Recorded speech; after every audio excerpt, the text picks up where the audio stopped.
Hello and welcome to this video. I'm Sarah Fisher from Connective Family, and in this video I want to talk about expectations. This is something that we will all have as part of our lives. We have expectations on what we might achieve, what we might be able to do, anything, the type of holidays we have, how much we should earn, the type of job we want, lots of different things. We have our own expectations. There are expectations on us from people around us. Society has expectations around behaviour and working and eating and just everything, how we parent, how we live our lives, everything. We might have expectations from others, family and friends on us. We might have expectations around how we parent ourselves. We might have expectations on how children should behave, and maybe how our children should behave, or what they're capable of, or what they should be doing, what they should be focusing on, what they should be interested in. And our children might have their own expectations of what you should be doing as a parent, what they should be allowed to do, what they should have to focus on or not focus on, or any number of different things.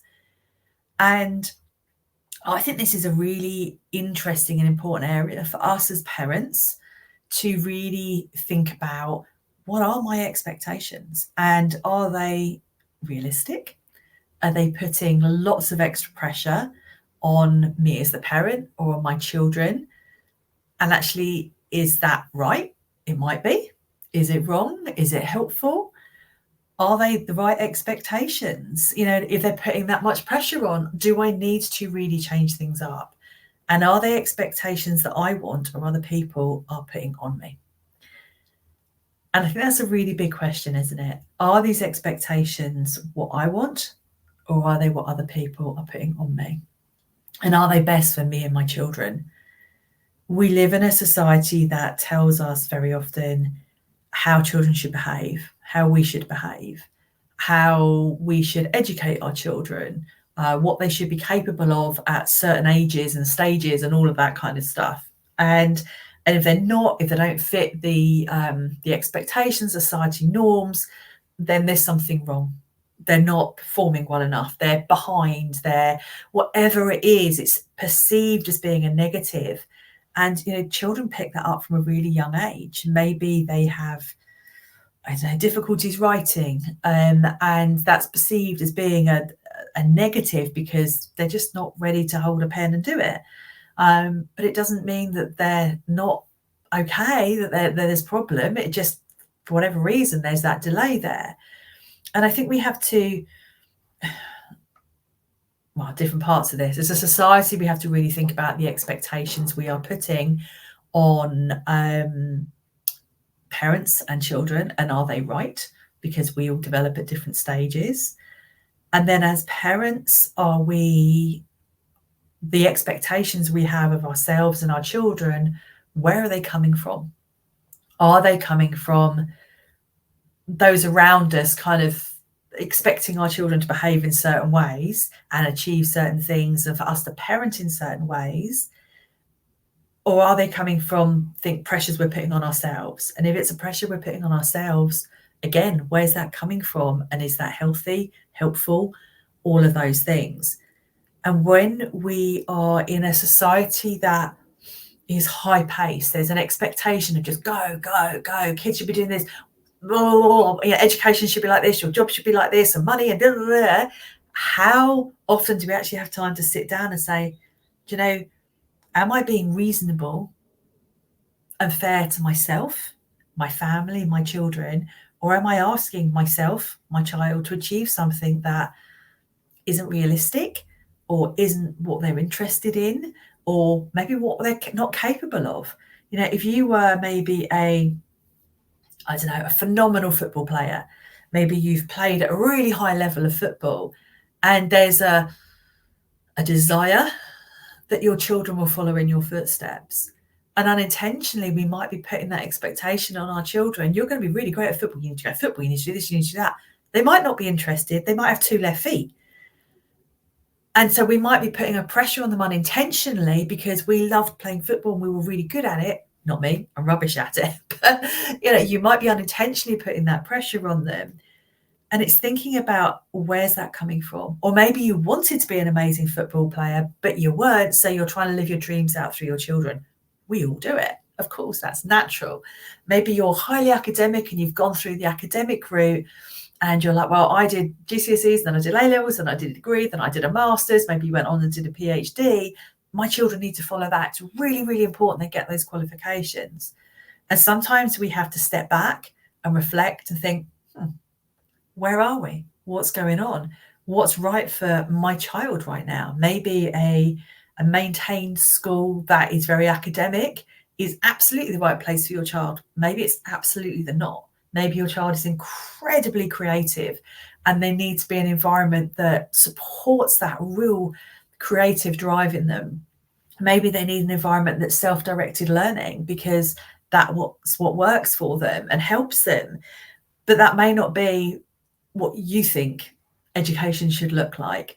And as a parent who's now kind of home educated for the last 18 months, it's really opened my eyes to my expectations of what education should look like aren't always right for lots of our children.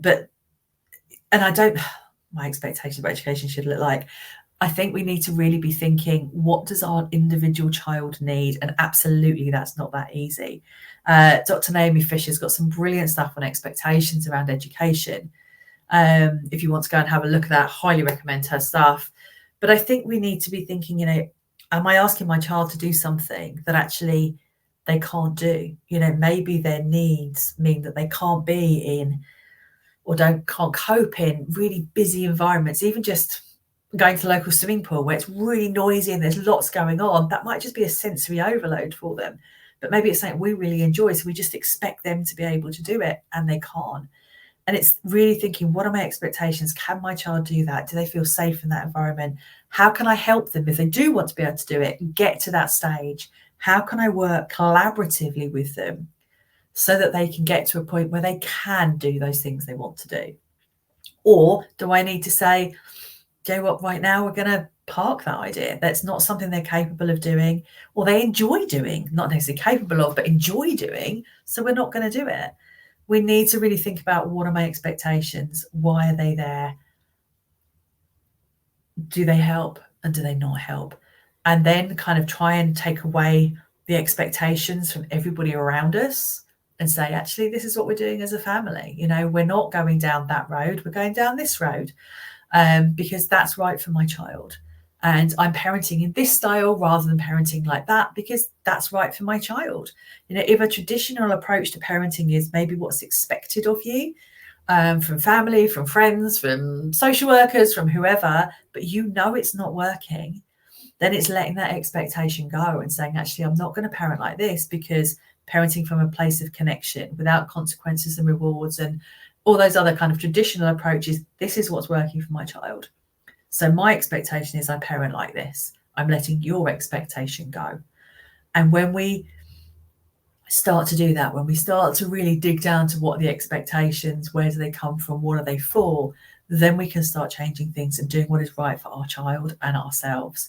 And that's where we can see some huge levels of change and a happier, healthier family.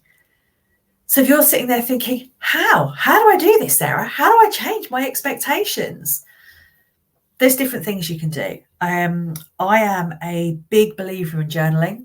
So if you know something's not working, just get a pad of paper and a pen or your voice app on your phone, whatever you prefer, and just get it out there. Write it down and just write whatever comes into your head around that thing you're thinking about and just let it flow. Whatever comes out is supposed to come out. It's the processing.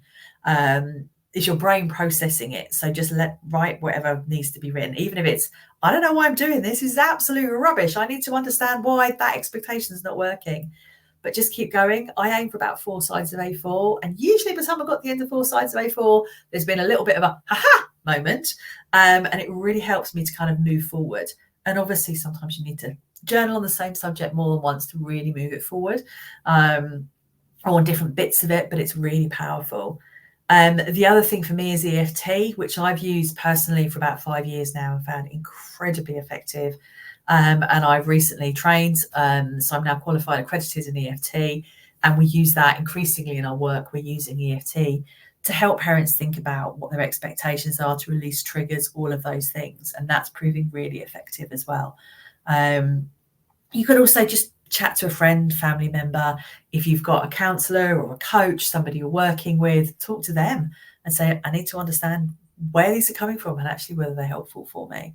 And just take that time for yourself, because we don't tend to take out time to just sit down and go, okay, what am I trying to achieve? Is that helpful? Is that useful? Is it not? Could I achieve it a different way?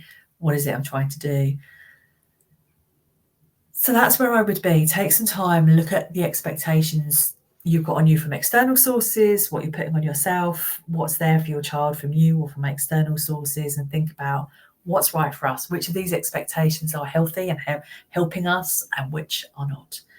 And as always, if you need any help, come and join us in our free group, Connective Parenting Using MVR. We've got stuff on the website that can help you. And obviously we've got training and all those bits and pieces and coaching if you feel it would be useful. But there's lots of free stuff if that is right for you for now. So that's all. I will leave you to go away and think about the expectations you have of yourself. Bye.